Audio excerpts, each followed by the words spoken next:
എല്ലാ പ്രിയപ്പെട്ട പ്രേക്ഷകർക്കും നമ്മുടെ പുതിയൊരു വീഡിയോയിലേക്ക് വീണ്ടും സ്വാഗതം. ഇത് ബ്ലാസ്റ്റേഴ്സ് സൂക്കർ. കേരള ബ്ലാസ്റ്റേഴ്സിൻ്റെ മധ്യനിരയിലേക്ക് ഇപ്പോൾ ഒരു വിദേശ താരത്തെ കൊണ്ടുവരാനായി ശ്രമങ്ങൾ നടത്തി വരികയാണെന്നാണ് മനസ്സിലാക്കാനായിട്ട് സാധിക്കുന്നത്.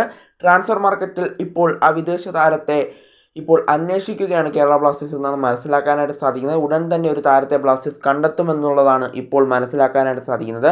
മധ്യനിരയിലേക്കായിരിക്കും ഈ വിദേശ താരം എത്തുക എന്നുള്ളതാണ് മനസ്സിലാക്കാനായിട്ട് സാധിക്കുന്നത്. എന്ത് തന്നെയായാലും കേരള ബ്ലാസ്റ്റേഴ്സ് ആരാധകർക്ക് ഇഷ്ടപ്പെടുന്ന ഒരു താരത്തെ തന്നെ ബ്ലാസ്റ്റേഴ്സ് സ്വന്തമാക്കുമെന്നുള്ള പ്രതീക്ഷയിലാണ് ബ്ലാസ്റ്റേഴ്സ് ആരാധകർ. എന്തായാലും ബ്ലാസ്റ്റേഴ്സിൻ്റെ മധ്യനിരയിലേക്ക് ഒരു വിദേശ താരം എത്തുന്നു എന്നുള്ള വാർത്തകൾ തന്നെയാണ് ഇപ്പോൾ പുറത്തേക്ക് വന്നുകൊണ്ടിരിക്കുന്നത്. ഏത് വിദേശ താരമാണെന്നുള്ള കാര്യമൊക്കെ നമുക്ക് ഉടൻ തന്നെ അറിയാൻ സാധിക്കുമെന്നാണ് നമ്മൾ പ്രതീക്ഷിക്കുന്നത്.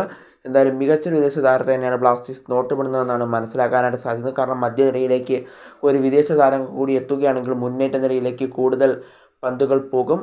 കൂടുതൽ വിശ്വസ്തനായ ഒരു വിദേശ താരമാണെങ്കിൽ അദ്ദേഹത്തിന് മികച്ച പണം തന്നെ ബ്ലാസ്റ്റേഴ്സിൻ്റെ മധ്യനിരയിൽ പുറത്തെടുക്കാൻ സാധിക്കും. അപ്പോൾ മുന്നേറ്റ നിരയിലേക്ക് കൂടുതൽ പന്തുകൾ പോവുകയും അത് ബ്ലാസ്റ്റേഴ്സിന് ഗോളാക്കി മാറ്റാൻ സാധിക്കുകയും ചെയ്യും. അതുകൊണ്ട് തന്നെ മികച്ചൊരു വിദേശ താരത്തെ തന്നെയാണ് ബ്ലാസ്റ്റേഴ്സ് ഇപ്പോൾ ട്രാൻസ്ഫർ മാർക്കറ്റിൽ നോട്ടമിടുന്നതെന്നാണ് മനസ്സിലാക്കാനായിട്ട് സാധിക്കുന്നത്. എന്തായാലും ബ്ലാസ്റ്റേഴ്സ് ഉടൻ തന്നെ മധ്യനിരയിലേക്ക് ഒരു വിദേശ താരത്തെ കണ്ടെത്തുമെന്നുള്ള റിപ്പോർട്ടുകളാണ് ഇപ്പോൾ പുറത്തേക്ക് വന്നുകൊണ്ടിരിക്കുന്നത്.